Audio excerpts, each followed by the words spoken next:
ഫാത്തിമ. അതാ മനുഷ്യനും ജിന്നുകളുമല്ലാത്ത ഒരു വിഭാഗം വരുന്നു ഫാത്തിമ.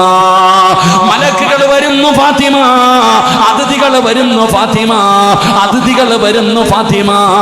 അതുകൊണ്ട് വാതിലടയ്ക്ക് ഫാത്തിമ, റൂമിന് പുറത്തിറങ്ങ് ഫാത്തിമ. ഉമർ ഇബ്നു അബ്ദുൽ അസീസ് റളിയല്ലാഹു തആല അൻഹു തന്റെ പ്രിയപ്പെട്ട ഭാര്യ റൂമിന്റെ വെളിയിൽ ഇറക്കുകയാണ്, വാതിലടയ്ക്കാൻ പറയുകയാണ്. അങ്ങനെ മഹ്ദി അതാ പുറത്തിറങ്ങി വാതിലടച്ചു. കുറച്ചു സമയം കഴിയുമ്പോ ഒളിഞ്ഞു നോക്കുകയാ. ആരാധന്റെ ഭർത്താവിനെ കാണാൻ വരുന്നത്. ഫാത്തിമ ഇങ്ങനെ ഒളിഞ്ഞു നോക്കുമ്പോ ഉമർ ഇബ്നു അബ്ദുൽ അസീസ് തങ്ങളെ പറയുകയാ, അസ്സലാമു അലൈക യാ അസ്റായീൽ. അസ്റായിലിനോട് സലാം പറയുകയാണ്, അസ്റായിലിനോട് സലാം പറയുകയാണ്. അസ്സലാമു അലൈക യാ അസ്റായീൽ. അസ്റായിലിനോട് സലാം പറയുകയാ. ഭാര്യ ഇങ്ങനെ നോക്കുകയാണ്, സലാം പറയുന്നടോ, അസ്റായിലിനോട് സലാം പറയുന്നടോ. അതാ മർഹബ പറയുകയാണ്, ക്ഷണിക്കുകയാണ്. അതാ കുറച്ചു കഴിയുമ്പോ ഉമർ ഇബ്നു അബ്ദുൽ അസീസ് ഖുർആൻ ഓതുകയാ. ഉമർ ഇബ്നു അബ്ദുൽ അസീസ് അവിടുന്ന് ഖുർആൻ ഓതുകയാ. ഏതായത്താ ഓതിയതെന്നറിയുമോ? തിൽക്കദ്ദാറുൽ ആഖിറതു നജഅലുഹാ ലില്ലദീന ലാ യുരീദൂന ഉലുവൻ ഫിൽ അർളി വലാ ഫസാദാ വൽ ആഖിബതു ലിൽ മുത്തഖീൻ. ഉമർ ഇബ്നു അബ്ദുൽ അസീസ് റളിയല്ലാഹു തആല അൻഹു പടച്ചവനെ അസ്റായിലിനോട് സലാം പറഞ്ഞിട്ട് അവിടുന്ന് പാരായണം ചെയ്യുകയാ. തിൽക്കദ്ദാറുൽ ആഖിറതു നജഅലുഹാ ലില്ലദീന ലാ യുരീദൂന ഉലുവൻ ഫിൽ അർളി വലാ ഫസാദാ വൽ ആഖിബതു ലിൽ മുത്തഖീൻ. മുത്തഖീങ്ങൾക്കാണ് നല്ല മരണമുള്ളത്, മുത്തഖീങ്ങൾക്കാണ് നല്ല മരണമുള്ളത്. ഉമർ ഇബ്നു അബ്ദുൽ അസീസ് ഓതുകയാണ്. അത് കഴിയുമ്പോ പറയുന്നു, ലാ ഇലാഹ ഇല്ലല്ലാഹ്. ഷഹാദത്ത് കലിമ പറയുകയാണ്, ഷഹാദത്ത് കലിമ പറയുകയാണ്. ഫാത്തിമ ഒളിഞ്ഞു നോക്കുമ്പോ അനക്കമില്ലടോ, അനക്കമില്ലടോ. ഭർത്താവിന്റെ റൂമിന്റെ വാതിൽ തുറന്ന് അകത്തേക്ക് ചെല്ലുമ്പോ സുബ്ഹാനല്ലാഹ്, റൂം മുഴുവനും സുഗന്ധമാണ്, റൂം മുഴുവനും സുഗന്ധമാണ്. ഉമർ ഇബ്നു അബ്ദുൽ അസീസ് ലോകത്തോട് വിട പറഞ്ഞിരിക്കുകയാ. പടച്ചവനെ മരണവാർത്ത പടരുകയാണ്, മരണവാർത്ത പടരുകയാണ്. മരണ വീട്ടിൽ വരുന്നവര് ഒന്നേ പറയുന്നുള്ളൂ, അതാ അസ്റായിലിനോട് സലാം പറഞ്ഞു, ഖുർആനിലെ ആയത്തോരി സകാദത്ത് കലിമ പറഞ്ഞിട്ടാണ് മരിച്ചത്. ശരീരത്തിന് വല്ലാത്ത സുഗന്ധമാ. ഉമർ ഇബ്നു അബ്ദുൽ അസീസ് തങ്ങളുടെ ജനാസയത അവിടെ നിന്ന് കുളിപ്പിച്ചു, കഫം പൊതിഞ്ഞു, പള്ളിയിലേക്ക് കൊണ്ടുപോയി മയ്യത്ത് നമസ്കാരം കഴിഞ്ഞ് കബറടക്കുകയാണ്. എല്ലാവരും ചോദിക്കുന്നു, എന്തൊരു സുഗന്ധമാ, എന്തൊരു സുഗന്ധമാ. പടച്ചവനെ മയ്യത്ത് നിസ്കരിക്കാൻ വന്നവര് മുഴുവനും പറയുകയാണ്, ഖുർആൻ ഓതിയിട്ടാണ് മരിച്ചത്, അസ്റായിലിനോട് സലാം പറഞ്ഞില്ലേ, അവിടെ നിന്ന് സകാദത്ത് കലിമ പറഞ്ഞിട്ടാണ് മരിച്ചത്. എന്തൊരു മരണമാ, എന്തൊരു മരണമാ, നല്ല മരണമാ. മയ്യത്ത് കാണാൻ വന്നവര് മുഴുവനും പറയുകയാണ്. അങ്ങനെ എന്ത് ചെയ്തെന്നറിയുവോ? എല്ലാവരും കൂടെ നേരെ ഉമർ ഇബ്നു അബ്ദുൽ അസീസ് തങ്ങളുടെ വീട്ടിലേക്ക് പോവുകയാ. ഖബറടക്കിയിട്ട് ജനങ്ങൾ മുഴുവനും അതുപോലെ തിരിച്ച് വീട്ടിലേക്ക് ചെല്ലുകയാണ്. ഉമർ ഇബ്നു അബ്ദുൽ അസീസ് തങ്ങളുടെ വീട്ടിൽ ചെന്നു. എന്നിട്ട് വിളിക്കുന്നു, ഫാത്തിമ,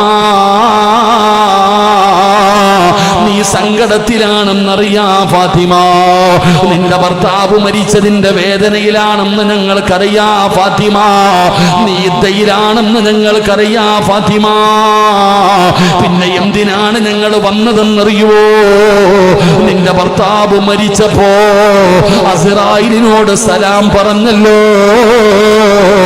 ഖുർആനിലെ ആയത്തോതിയല്ലോ വൽആഖിബത്തു ലിൽ മുത്തഖീൻ. ഈ ആയത്തോതിയല്ലോ, ഷഹാദത്ത് കലിമ വിളിച്ചു പറഞ്ഞല്ലോ, ശരീരം മുഴുവനും വല്ലാത്ത സുഗന്ധമായിരുന്നു ഫാത്തിമ. ഞങ്ങൾക്കറിയാ നീ സങ്കടത്തിലാണെന്ന് ഞങ്ങൾക്കറിയാ. ഫാത്തിമ ഒന്ന് പറഞ്ഞു തരുമോ ഫാത്തിമ?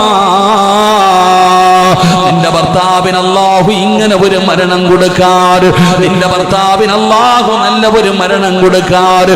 എന്ത് നന്മയാ ചെയ്തത്, എന്ത് നന്മയാ ചെയ്തത്. ഞങ്ങൾക്കും ഇതുപോലെ ഒരു മരണം വേണം ഫാത്തിമ, ഞങ്ങൾക്കും ഇതുപോലെ ഒരു നല്ല മരണം വേണം ഫാത്തിമ. അതുകൊണ്ട് നിന്റെ ഭർത്താവ് ചെയ്ത നന്മ എന്താണെന്നൊന്ന് പറഞ്ഞു തരുമോ? ഉമർ ഇബ്നു അബ്ദുൽ അസീസ് റളിയല്ലാഹു തആല അൻഹു മഹാനവറുകളുടെ പ്രിയപ്പെട്ട ഭാര്യയോട് ചോദിക്കുമ്പോ ഫാത്തിമ പറഞ്ഞ മറുപടി എന്തെന്നറിയുമോ? മകാന ഉമർ ഇബ്നു അബ്ദുൽ അസീസ് അക്സറിൽ ലിന്നാസ് സലാത്തൻ വലാ സിയാമാ. ജനങ്ങളിൽ ഏറ്റവും കൂടുതൽ നിസ്കരിക്കുന്ന ആളായിരുന്നെന്നോ, ജനങ്ങളിൽ ഏറ്റവും കൂടുതൽ നോമ്പ് പിടിക്കുന്ന ആളായിരുന്നെന്നോ എന്നൊന്നും ഞാൻ പറയില്ല. എന്റെ ഭർത്താവ് നിങ്ങളെ പോലെ ഒരു മനുഷ്യനായിരുന്നു. ഒരുപാട് നിസ്കരിക്കുമെന്നോ നോമ്പ് പിടിക്കുമെന്നോ നന്മ ചെയ്യുമെന്നോ ഒന്നും ഞാൻ പറയുകയില്ല. പക്ഷേ എന്റെ ഭർത്താവിന് അല്ലാഹു ഇതുപോലെ ഒരു മരണം കൊടുക്കാനുള്ള കാരണം എന്തെന്നറിയുമോ? ലാകിന വല്ലാഹി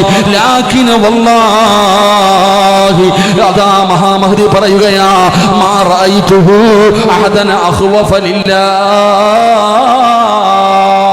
ഉമർ ഇബ്നു അബ്ദുൽ അസീസ് റളിയല്ലാഹു തആല അൻഹുവിന്റെ ഭാര്യ പറയുകയാണ്, അല്ലാഹുവിനെ കൊണ്ട് തന്നെയാണ് സത്യം. കേൾക്കടോ ഭർത്താക്കന്മാര്, നെളിഞ്ഞിരിക്കുന്ന എന്റെ പെണ്ണ് കെട്ടിയ ഭർത്താക്കന്മാര് കേൾക്കണേ.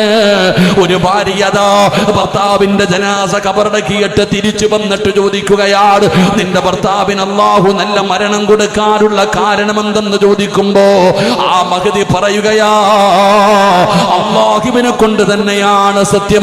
ഞാൻ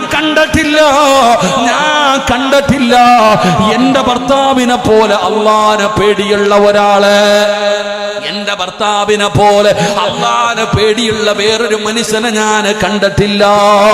എന്റെ ഭർത്താവ് അല്ലാഹുവിനെ പേടിയുള്ളവരാ, എന്റെ ഭർത്താവ് അല്ലാഹുവിനെ പേടിയുള്ളവരാ. എന്റെ ഭർത്താവ് ആരെന്നറിയോ? എന്റെ ഭർത്താവ് ആരെന്നറിയുമോ? റുബമായദുകുറുല്ലാഹ ഫില്ലൈൽ.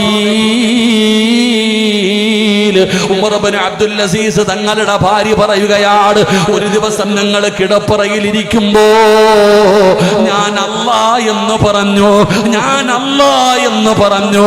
അല്ലാഹുടെ പേര് പറയുമ്പോ, അല്ലാഹുടെ പേര് പറയുമ്പോ ഖബറല്ല, നരകമല്ല, പരലോകമല്ല, സിറാത്തല്ല, അല്ലാഹ് എന്ന് പറഞ്ഞപ്പോ സുമ്മ യബ്ഖീ, എന്റെ ഭർത്താവിരുന്ന് കരയുകയാ. ഹത്താ യുസ്ബിഹ, അല്ലാഹ് എന്നൊന്ന് പറഞ്ഞപ്പോ വെളുപ്പാകാലം വരെ കിടപ്പറയിൽ ഇരുന്നിട്ട് എന്റെ ഭർത്താവ് കരയുകയാ. എന്റെ ഭർത്താവിന് അല്ലാഹുവിനെ വല്ലാത്ത പേടിയായിരുന്നു. ഉമർ ഇബ്നു അബ്ദുൽ അസീസ് തങ്ങൾക്ക് വല്ലാത്ത ഭയമായിരുന്നടോ. അല്ലാഹ് എന്ന് പറഞ്ഞ കരയുകയാ. ഇന്നമൽ മുഅ്മിനൂന അല്ലദീന ഇദാ ദുകിറല്ലാഹ് വജിലത് ഖുലൂബുഹും വഇദാ തുലിയത് അലൈഹിം ആയാതുഹു സാദതുഹും ഈമാനാ വഅലാ റബ്ബിഹിം യതവക്കലൂൻ. അല്ലാഹ് പറഞ്ഞ അടയാളം അതാണല്ലോ. അല്ലാഹ് എന്ന് പറഞ്ഞാൽ വജിലത്ത് ഖുലൂബുഹും, അവരുടെ ഹൃദയങ്ങൾ കിടുകിടാ വിറയ്ക്കുകയാണ്, അവരുടെ കൈകാലുകൾ വിറയ്ക്കുകയാണ്, അവരുടെ കണ്ടടങ്ങൾ നിറയുകയാണ്. എന്റെ ഭർത്താവ് അല്ലാഹ് എന്ന് പറഞ്ഞ പിന്നെ വെളുപ്പാകാലം വരെ ഉറങ്ങാറില്ല, അവിടെ ഇരുന്ന് കരയുകയാ. ഉമർ ഇബ്നു അബ്ദുൽ അസീസിന്റെ ചരിത്രമാണോ പറയുന്നത്. അല്ലാഹുവിനെ വല്ലാതെ ഭയന്ന് ജീവിച്ചിരുന്ന മഹാനാ. പടച്ചവനെ വല്ലാത്ത കരച്ചില